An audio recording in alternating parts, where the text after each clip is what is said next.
নির্বাচনে ভরাডুবি ও দুর্বল সাংগঠনিক অবস্থা কাটিয়ে আবারও ঘুরে দাঁড়ানোর পরিকল্পনা নিয়েছে জিএম কাদেরের নেতৃত্বাধীন জাতীয় পার্টি। এরই ধারাবাহিকতায় 2 দিনব্যাপী দলের বর্ধিত সভা আহ্বান করা হয়েছে। চলতি মাসের শেষের দিকে ঢাকায় এই সভায় দেশের সকল বিভাগের নেতাকর্মীদের আমন্ত্রণ জানিয়েছেন জাপা মহাসচিব ব্যারিস্টার শামীম হায়দার পাটোয়ারি।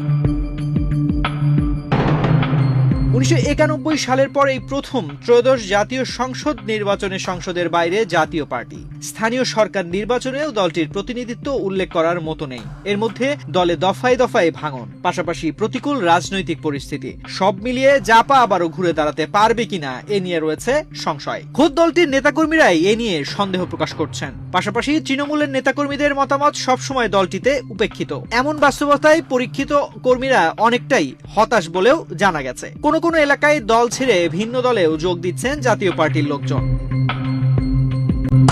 দলীয় সূত্রে জানা গেছে আগামী 24 ও 25 এপ্রিল কেন্দ্রীয় বর্ধিত সভা আহ্বান করা হয়েছে। রাজধানীর কাকরাইলস্থ ডিপ্লোমা ইঞ্জিনিয়ার্স ইনস্টিটিউশন মিলনায়তন এই সভা অনুষ্ঠিত হওয়ার কথা রয়েছে। সভায় সভাপতিত্ব করবেন দলের চেয়ারম্যান গোলাম মোহাম্মদ কাদের। 24 এপ্রিল শুক্রবার অংশগ্রহণকারী বিভাগসমূহ হচ্ছে ঢাকা, ময়মনসিংহ, খুলনা ও সিলেট। 25 এপ্রিল 2026 শনিবার অংশগ্রহণকারী বিভাগসমূহ হচ্ছে চট্টগ্রাম, বরিশাল, রাজশাহী ও রংপুর। দলের পক্ষ থেকে সকল বিভাগ, জেলা, মহানগর, উপজেলা ও থানা কমিটিকে চিঠির মাধ্যমে বৈঠকের বিষয়টি নিশ্চিত করা হয়েছে।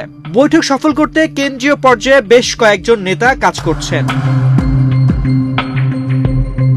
গত 11 এপ্রিল জাতীয় পার্টির ব্যারিস্টার আনিসুল ইসলাম ও এবিএম রুহুল আমিন হাওলাদার অংশের প্রেসিডিয়ামের বৈঠক হয়েছে।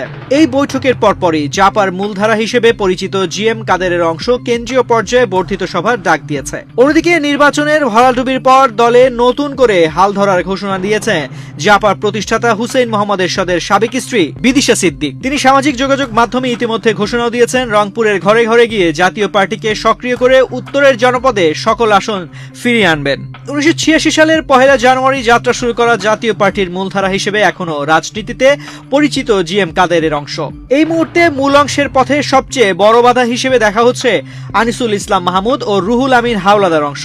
সেই সঙ্গে বিদিশা যদি জাপার নামে আবারও রাজনীতিতে সক্রিয় হয়, তবে এই অংশটিও জিএম কাদেরের জন্য হবে গলার কাটা। যদিও দুটির অংশের একটিরও নিবন্ধন নেই, তবে আনিসুল ইসলাম অংশে দলটির পরিচিত মুখের সবাই। দলটির অনেকেই মনে করেন সকল মান অভিমান ভুলে আনিসুল ইসলাম ও রওশনপন্থীদের নিয়ে পথ চলা সম্ভব হলে জাপা ঘুরে দাঁড়ানোর যথেষ্ট সুযোগ রয়েছে। কারণ দলটির দিন একেবারেই ভালো যাচ্ছে না। 2008 থেকে 2024 সালের নির্বাচন পর্যন্ত জাপা আওয়ামী লীগের সঙ্গে রাজনীতি করেছে। 3 বার বিরোধী দল থাকলেও সাংগঠনিক অবস্থা দিন দিন খারাপ হয়েছে। গণ আন্দোলনের মুখে 2024 সালের 5 আগস্ট আওয়ামী লীগ সরকারের পতনের পর জাতীয় পার্টির নেতাদের গ্রেফতার ও দল নিষিদ্ধের দাবি ওঠে। এই ইস্যুতে দলের চেয়ারম্যানের বাসভবন, পার্টির কেন্দ্রীয় ও জেলা উপজেলা কার্যালয়ে দফায় দফায় হামলার ঘটনা ঘটেছে। বৈরী রাজনৈতিক পরিস্থিতির মধ্যে দলটি শেষ পর্যন্ত নির্বাচনে অংশ নিলেও রীতিমতো ভরাডুবি হয়েছে।